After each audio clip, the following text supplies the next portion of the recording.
Hello students, स्वागत है मेरे चैनल पे।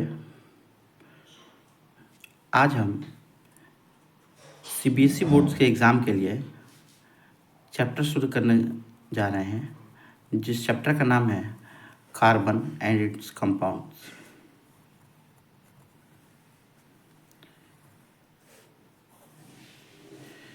ये केमिस्ट्री का बहुत ही प्यारा चैप्टर है।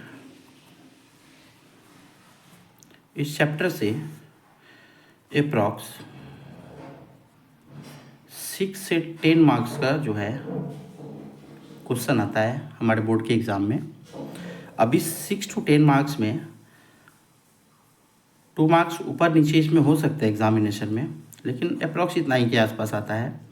ये बहुत ही इम्पॉर्टेंट चैप्टर है इस एग्ज़ाम के लिए, बोर्ड के एग्जामिनेशंस के लिए। अगर हम इसके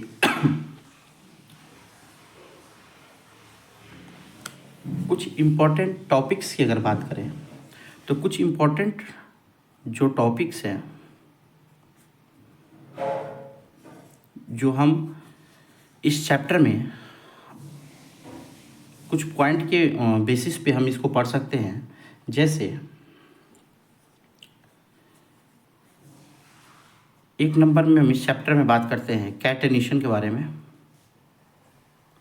कैटेनेशन एंड टेट्रावैलेंसी के बारे में। ठीक है। सेकेंड हमारा आता है होमोलोगस सीरीज। थर्ड पॉइंट जो हमारा आता है वह हमारा नोमेनक्लेचर। फोर्थ पॉइंट जो है फंक्शनल ग्रुप्स। और इस फंक्शनल ग्रुप्स में जो सबसे इम्पॉर्टेंट टॉपिक है वो है हमारा अल्कोहल और कार्बोक्सिलिक एसिड।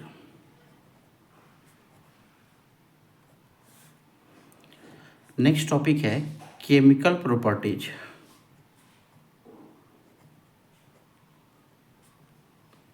Of hydrocarbon.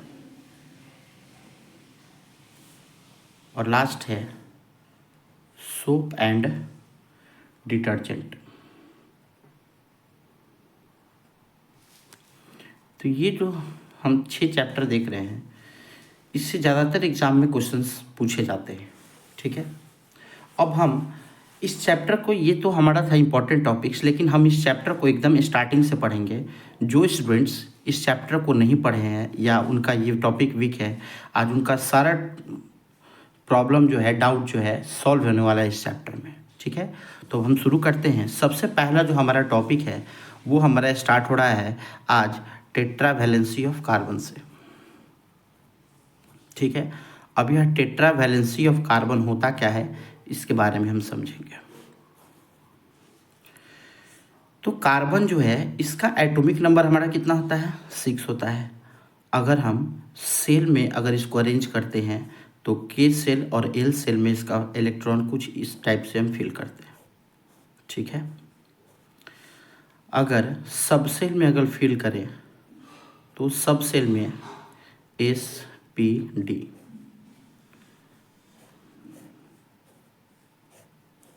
ये सब सेल से हम अरेंज करते हैं। तो इस सब सेल में हम कैसे अरेंज करेंगे? 1s2 2s2 2p2। तो इसमें जो है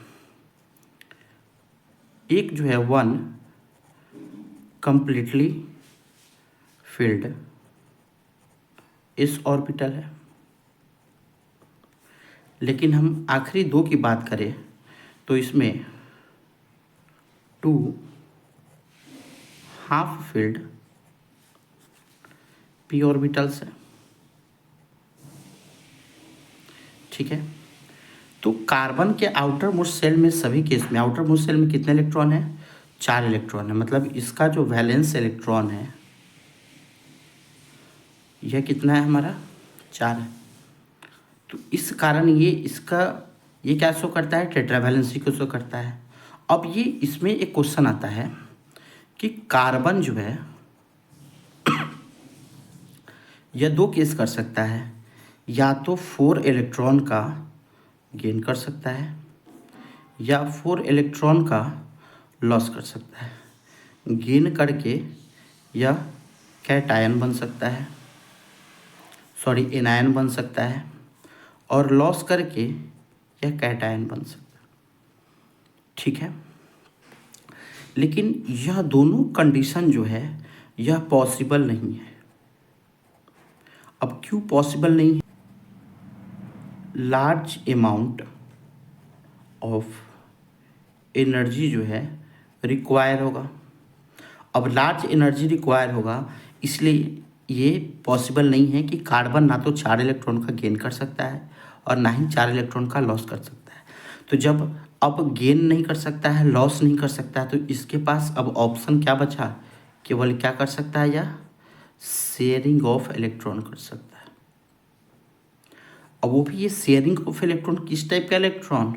तो जो इसका वैलेंस इलेक्ट्रॉन है उसी का शेयरिंग कर सकता है।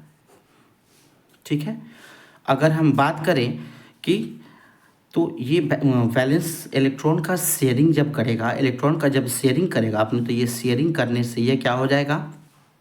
इसका आउटर मोस्ट जो सेल है यह क्या हो जाएगा? स्टेबल हो जाएगा। ठीक है, अब ये स्टेबल होने के लिए या तो अदर कार्बन एटम्स के साथ कंबाइन करेगा या दूसरे एलिमेंट्स के साथ कंबाइन करेगा। यही तो कारण होगा ना कि या तो ये जो है अपने वैलेंस इलेक्ट्रॉन का शेयरिंग करेगा, कि शेयरिंग करके क्या कर लेगा? तो अपने आउटर मोस्ट सेल को स्टेबल बना लेगा। अब ये स्टेबल बनाएगा किसके साथ? या तो कार्बन एटम्स के साथ मिलकर स्टेबल हो तब, या एलिमेंट किसी भी दूसरे एलिमेंट के साथ शेयरिंग करके इलेक्ट्रॉन का स्टेबल होता। लेकिन ये तो अपने ऑक्टेट को स्टेबल करेगा, मतलब आउटर मोस्ट सेल को ये स्टेबल करेगा। ठीक है, अब ये शेयरिंग से क्या होता है? तो ये जो शेयरिंग जो है, शेयरिंग ऑफ इलेक्ट्रॉन जो है, यह क्या करेगा? यह शेयरिंग ऑफ, अब ये शेयरिंग करने के लिए क्या करेगा? तो इलेक्ट्रॉन का शेयरिंग करके अपने यह जो है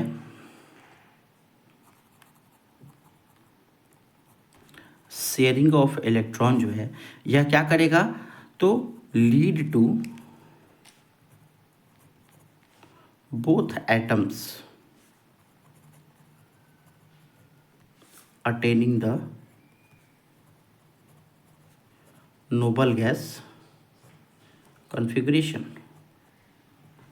यह इलेक्ट्रॉन का शेयरिंग करके अपने नियरेस्ट नोबल गैस कॉन्फ़िगरेशन को ये क्या करेगा? अटेन करेगा। ठीक है, अब ये अटेन करेगा तो यह शेयरिंग से अब इनके बीच क्या बनता है? एक केमिकल बॉन्ड बनता है। क्या बनता है? Chemical bond. तो यह केमिकल बॉन्ड जो है यह हमारा 3 टाइप का हम पढ़ते हैं। जो हमारा पहला आता है आयनिक बॉन्ड, दूसरा आता है कोवैलेंट बॉन्ड, और ये तीसरा जो आता है यह हमारा आता है कोऑर्डिनेट बॉन्ड। ठीक है, तो आयनिक बॉन्ड में हमारा क्या होता है? Transfer of electron. Covalent bond कैसे बनता है? तो शेयरिंग ऑफ इलेक्ट्रॉन से। कोऑर्डिनेट बॉन्ड कॉम्प्लेक्स कंपाउंड बनाता है, कॉम्प्लेक्स साल्ट का ही फॉर्मेशन करता है। ठीक है, तो लेकिन अभी हमको जो बेसिक पढ़ना है वो हमको आयनिक और कोवैलेंट बॉन्ड पढ़ना है। तो आयनिक बॉन्ड हम मेटल नॉन मेटल में पढ़ चुके हैं, तो हम यहाँ पे देखते हैं सबसे पहले कोवैलेंट बॉन्ड के बारे में। अब यह कोवैलेंट जो है, अब अकॉर्डिंग टू लेविस, लेविस एक साइंटिस्ट का नाम है, इन्होंने बताया कि जो कार्बन है यह क्या करता है? शेयरिंग ऑफ इलेक्ट्रॉन करता है। शेयरिंग ऑफ इलेक्ट्रॉन करने से क्या होता है? तो इस अपने ऑक्टेट को क्या करता है? कंप्लीट करता है। अब ऑक्टेट को कंप्लीट करता है किससे? शेयरिंग ऑफ इलेक्ट्रॉन से। तो इसमें यह शेयरिंग करके क्या बनाता है? कोवैलेंट मॉलिक्यूल का फॉर्मेशन करता है। क्या चीज़ का फॉर्मेशन करता है? कोवैलेंट मॉलिक्यूल का। तो कोवैलेंट मॉलिक्यूल में तीन टाइप का हमारा बॉन्ड बनता है। पहला बनता है सिंगल बॉन्ड, दूसरा बनता है डबल बॉन्ड और तीसरा बनता है ट्रिपल बॉन्ड। अगर सिंगल बॉन्ड की बात करें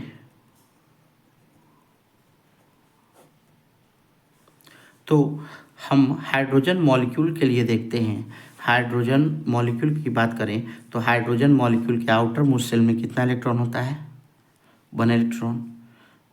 इस हाइड्रोजन के पास भी कितना इलेक्ट्रॉन होगा? 1 इलेक्ट्रॉन होगा आउटर मोस्ट शेल में। अब ये क्या होगा कि इसके आउटर मोस्ट शेल में 2 इलेक्ट्रॉन, इसको तो कंप्लीट करना है अपना आउटर मोस्ट शेल में, तो 1 इलेक्ट्रॉन इसके साथ ये क्या कर लेगा? शेयरिंग कर लेगा। अब ये शेयरिंग किया तो इस हाइड्रोजन के पास टोटल इलेक्ट्रॉन कितना हो गया? 1 and 1 2 इलेक्ट्रॉन हो गया। और इस हाइड्रोजन के पास कितना इलेक्ट्रॉन हो गया? इसके पास भी 1 और 1 2 इलेक्ट्रॉन हो गया। मतलब कि दोनों के बीच कितने इलेक्ट्रॉन का शेयरिंग हो रहा है? 1 इलेक्ट्रॉन का शेयरिंग हो रहा है। तो इन दोनों के बीच जो बॉन्ड बनेगा वह जो बॉन्ड होगा हमारा क्या होगा? सिंगल बॉन्ड होगा। ओके है। तो जब 1 इलेक्ट्रॉन का शेयरिंग हो तो इसके बीच कौन सा बॉन्ड बनेगा? सिंगल बॉन्ड बनेगा। हम डबल बॉन्ड की बात करते हैं।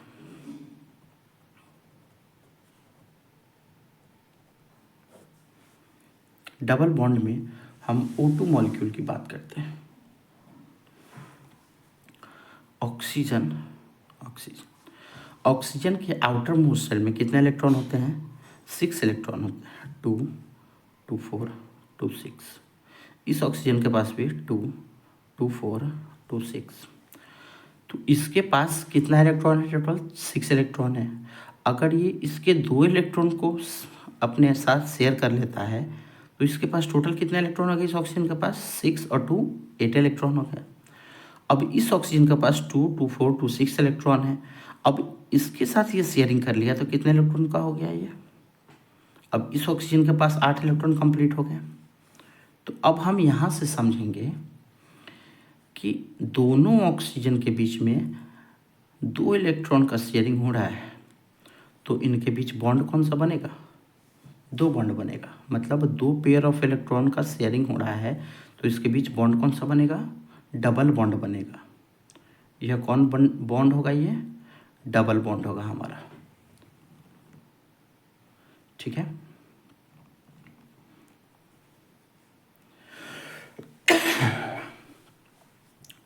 हम इसको अगर समझेंगे यहाँ पे तो ऑक्सीजन और ऑक्सीजन के बीच कौन सा बॉन्ड बनेगा? डबल बॉन्ड बनेगा। अब डबल बॉन्ड बनेगा तो अब दोनों के बीच तो 2 पेयर ऑफ इलेक्ट्रॉन का शेयरिंग हुआ तो बॉन्ड कौन सा बना? डबल बॉन्ड बना। अब देखेंगे कि इस डबल बॉन्ड बनने के बाद कि जो इलेक्ट्रॉन शेयरिंग में भाग नहीं लिया है तो यह ऊपर वाले 2 इलेक्ट्रॉन यहाँ का, फिर 2 इलेक्ट्रॉन यहाँ का, फिर 2 इलेक्ट्रॉन यहाँ का, तो यह शेयरिंग में इलेक्ट्रॉन ये भाग नहीं लिया है। तो जो शेयरिंग में भाग नहीं लेगा इसको हम कहेंगे लोन पेयर। क्या कहेंगे? Lone pair. Lone pair electrons जो शेयरिंग में भाग नहीं लेगा उसको हम क्या कहेंगे? लोन पेयर इलेक्ट्रॉन्स कहेंगे। और जो शेयरिंग में भाग ले लेता है, जैसे ये दोनों इलेक्ट्रॉन शेयरिंग में भाग लिया है तो इन दोनों इलेक्ट्रॉन को हम उसका कोवैलेंसी कहेंगे। क्या कहेंगे? कोवैलेंसी।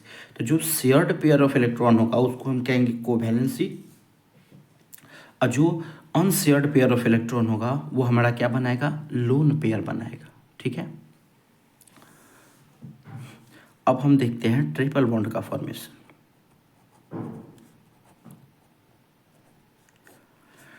ट्रिपल बॉन्ड के लिए हम N2 मॉलिक्यूल्स लेते हैं।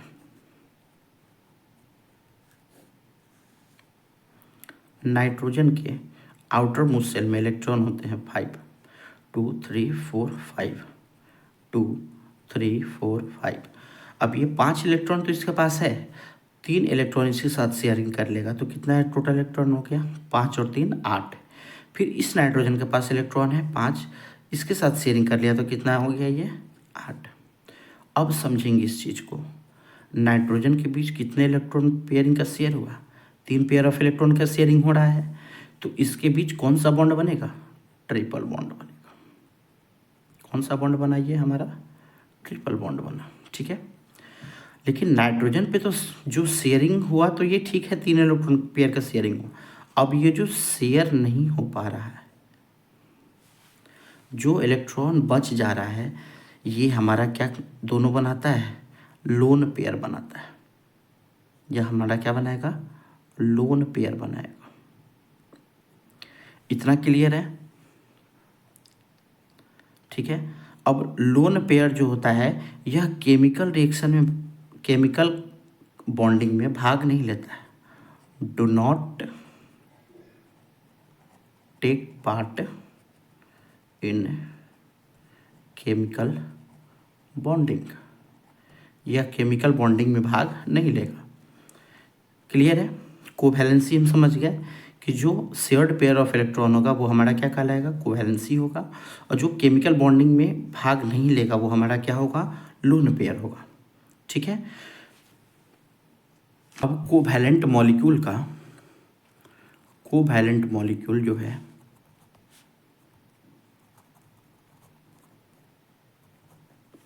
इस कोवैलेंट मॉलिक्यूल के कुछ प्रॉपर्टीज के बारे में हम जानते हैं। कोवैलेंट मॉलिक्यूल के प्रॉपर्टीज के बारे में जानते हैं, ठीक है। तो सबसे पहला प्रॉपर्टी हम इसके सॉल्युबिलिटी के बारे में देखते हैं।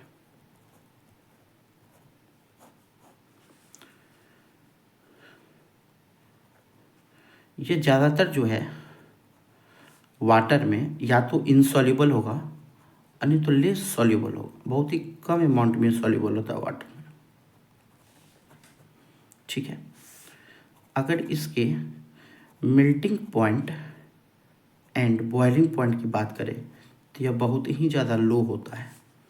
अब लो होने का कारण क्या है कि इंटरमॉलिक्यूलर जो फोर्स ऑफ अट्रैक्शन है, इंटरमॉलिक्यूलर फोर्स ऑफ अट्रैक्शन जो है इसके मॉलिक्यूल्स के बीच में, वह बहुत क्या है, वीक है। तो वीक है तो इसकी मॉलिक्यूल को ब्रेक करने के लिए लो एनर्जी का रिक्वायरमेंट होगा। तो लो एनर्जी का रिक्वायरमेंट होगा तो इस कारण इसका मेल्टिंग पॉइंट और बॉइलिंग पॉइंट क्या है, लो है। थर्ड नंबर देखते हैं इसका कंडक्टिंग नेचर। कंडक्टिंग नेचर की बात करें तो यह पुअर कंडक्टर ऑफ इलेक्ट्रिसिटी होता है।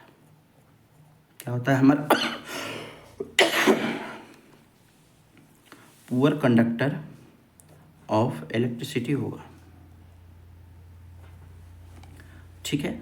अब पुअर कंडक्टर ऑफ इलेक्ट्रिसिटी हम तो लिख दिया, लेकिन ये पुअर कंडक्टर ऑफ इलेक्ट्रिसिटी क्यों होता है, क्योंकि इसमें एब्सेंस ऑफ आयंस होता है। अगर आपको याद हो तो मेटल एंड मेटल में हमने पढ़ा होगा कि जो हमारा आयनिक कंपाउंड होता है तो आयनिक जो बॉन्ड बनता है वो इलेक्ट्रिसिटी कंडक्ट करता है, लेकिन किस स्टेट में, अपने मोल्टेन स्टेट में। लेकिन मतलब वहाँ पे उसके पास फ्री आयंस प्रेजेंट होते हैं, लेकिन यहाँ पे जो है आयन प्रेजेंट नहीं है। आयन क्या है, एब्सेंस है। इस आयन के एब्सेंस के कारण यह इलेक्ट्रिसिटी कंडक्ट नहीं कर पाता है, इसलिए यह पुअर कंडक्टर ऑफ क्या होता है, हमारा इलेक्ट्रिसिटी होता है, ठीक है। फिर इस अगर अगला हम बात करते हैं इसके मॉलिक्यूलर रिएक्शन के बीच में, मॉलिक्यूलर रिएक्शन के बारे में अगर बात करें तो इसका मॉलिक्यूलर रिएक्शन जो है नेचर में आयनिक नहीं होता है, ठीक है। ये ध्यान रखना है कि यह आयनिक रिएक्शन का फॉर्मेशन नहीं करता है, ठीक है। ये कभी भी आयनिक कंपाउंड का फॉर्मेशन नहीं करेगा और ये आयनिक जो है नेचर को ये शो नहीं करेगा, आयनिक रिएक्शन को ये शो नहीं करेगा। इसका कोई भी रिएक्शन होगा, कोई भी रिएक्शन जो होगा वह आयनिक नहीं होगा, इसका कोई भी रिएक्शन आयनिक नहीं होगा, ठीक है। अगला बात करते हैं इसके स्टेट ऑफ एग्जिस्टेंस के। स्टेट ऑफ एग्जिस्टेंस का अर्थ है कि मतलब यह किस अवस्था में जो है पाया जाता है। तो अभी हमने देखा कि इसके बीच इंटरमोलिकुलर फोर्स ऑफ अट्रैक्शन क्या है, वीक है। तो जब intermolecular force of attraction weak होगा तो इसका कहने का अर्थ है कि या तो लिक्विड होगा, नहीं तो क्या होगा, गैस होगा। किस पे, तो एट रूम टेम्परेचर पे।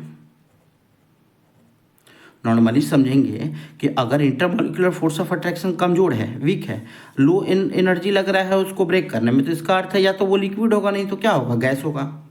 लेकिन इसमें भी क्या है, कुछ जो है हमारा फ्यू कोवैलेंट कंपाउंड्स, कुछ कोवैलेंट कंपाउंड्स जो होते हैं हमारे, वो क्या होते हैं, सॉलिड होते हैं। अब ये सॉलिड होते हैं सॉलिड स्टेट में, तो इसका एग्जांपल हम देखेंगे कि इसके एग्जांपल में हमारा सबसे पहले आता है ग्लूकोज। ग्लूकोज जो है हमारा क्या होता है, सॉलिड होता है, ठीक है। फिर आता है हमारा यूरिया होता है, फिर इसमें हमारा आता है शुगर होता है। ये सब जो है हमारा, ये किस स्टेट में पाया जाता है, सॉलिड स्टेट में। कोवैलेंट कंपाउंड होने के बावजूद भी ये तीनों जो है कैसे में पाए जाते हैं, सॉलिड स्टेट में पाए जाते हैं, ठीक है। ये हमारा क्या है, इतना कोवैलेंट मॉलिक्यूल का हमारा क्या हो गया, प्रॉपर्टीज हो गया, ठीक है। अगला जो टॉपिक है हमारा, अगले टॉपिक की बात करें तो हम देखते हैं इलेक्ट्रॉन डॉट स्ट्रक्चर की। इस इलेक्ट्रॉन डॉट स्ट्रक्चर को हम लोग लेविस डॉट स्ट्रक्चर के नाम से भी जानते हैं। लेविस डॉट स्ट्रक्चर एक्चुअली हमको बताता क्या है, तो जो वैलेंस सेल है उसमें जितना नंबर ऑफ इलेक्ट्रॉन क्या है, प्रेजेंट है, इसी को शो करता है लेविस डॉट स्ट्रक्चर। तो लेविस डॉट स्ट्रक्चर बनाने के लिए सबसे पहले हम चूज क्या करते हैं, तो सेंट्रल एटम को चूज करते हैं। किसको चूज करते हैं, सेंट्रल एटम को चूज करते हैं, ठीक है। तो एग्जाम्पल के लिए हम देखते हैं, अगर हमको CO2 का अगर डॉट स्ट्रक्चर बनाना हो तो क्या करेंगे, तो इसमें हमारा सेंट्रल एटम क्या हो जाएगा, कार्बन हो जाएगा। अब दोनों साइड हम क्या करेंगे, ऑक्सीजन को रखेंगे यहाँ पे। अब देखेंगे कि ऑक्सीजन के आउटर मोस्ट शेल में कितना इलेक्ट्रॉन होता है, 6, 2, 2, 4, 2, 6 इलेक्ट्रॉन। कार्बन के आउटर मोस्ट शेल में कितने इलेक्ट्रॉन होते हैं, 4, 1, 2, 3, 4, 2, 4, 6।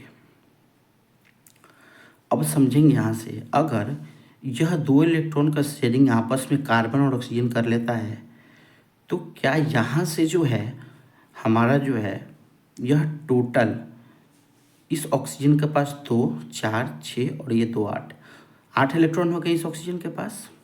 अगर कार्बन की बात करें तो कार्बन के पास 2 और 2 4 इलेक्ट्रॉन पहले से था, 2 इलेक्ट्रॉन यहाँ शेयरिंग हो गया, 6 इलेक्ट्रॉन हो गया। अगर ये 2 इलेक्ट्रॉन का शेयरिंग कार्बन कर लेता है तो कार्बन के पास भी कितना इलेक्ट्रॉन हो गया, 2, 4, 6 और 2, 8 इलेक्ट्रॉन हो गया आउटर मोस्ट शेल में। ऑक्सीजन की बात करें तो ऑक्सीजन के पास 2, 4, 6, अगर यह 2 इलेक्ट्रॉन को यह गेन कर लेता है तो इसके पास कितना इलेक्ट्रॉन हो जाता है, 8 इलेक्ट्रॉन हो जाता है, ठीक है। अब हम इसको समझेंगे, कार्बन और ऑक्सीजन के बीच कितने इलेक्ट्रॉन का शेयरिंग हुआ, 2 पेयर ऑफ इलेक्ट्रॉन का, तो इनके बीच बॉन्ड कौन सा बनेगा, डबल बॉन्ड। फिर इस ऑक्सीजन के साथ कितने इलेक्ट्रॉनों का शेयरिंग हुआ है, तो 2 पेयर ऑफ इलेक्ट्रॉन का, तो इनके बीच भी कौन सा बॉन्ड बनेगा, डबल बॉन्ड। तो ये जो है हमारा स्ट्रक्चर है किसका, CO2 का।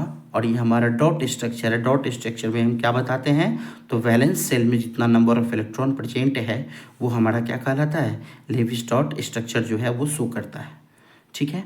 आई बात समझ में। अब हम आगे की ओर बढ़ते हैं, दूसरा हम मॉलिक्यूल लेते हैं CH4। CH4 के लिए हम देखते हैं कि कार्बन के आउटर मोस्ट शेल में कितने इलेक्ट्रॉन होते हैं, 4, ठीक है। तो 1 इलेक्ट्रॉन यहाँ शेयरिंग करने के लिए, 1 हाइड्रोजन यहाँ शेयरिंग के लिए, 1 हाइड्रोजन यहाँ शेयरिंग के लिए और 1 हाइड्रोजन इसके नीचे शेयरिंग के लिए। अब यह टोटल जो है कार्बन के पास कितना इलेक्ट्रॉन हो जा रहा है हमारा, यह टोटल 4 हाइड्रोजन से गेन करने के बाद टोटल हमारा जो इलेक्ट्रॉन है वह कितना हो जा रहा है, वह हमारा हो जा रहा है टोटल 8 इलेक्ट्रॉन हो रहा है यहाँ पे, ठीक है। अब यहाँ से समझेंगे कि इस कार्बन का जो है 8 इलेक्ट्रॉन शेयरिंग करने के बाद कार्बन जो है हाइड्रोजन के साथ कितने इलेक्ट्रॉन का शेयरिंग कर रहा है, 1 पेयर ऑफ इलेक्ट्रॉन का। तो सारे हाइड्रोजन के साथ बॉन्ड कौन सा बनेगा? सिंगल बॉन्ड बनेगा। आई बात समझ में?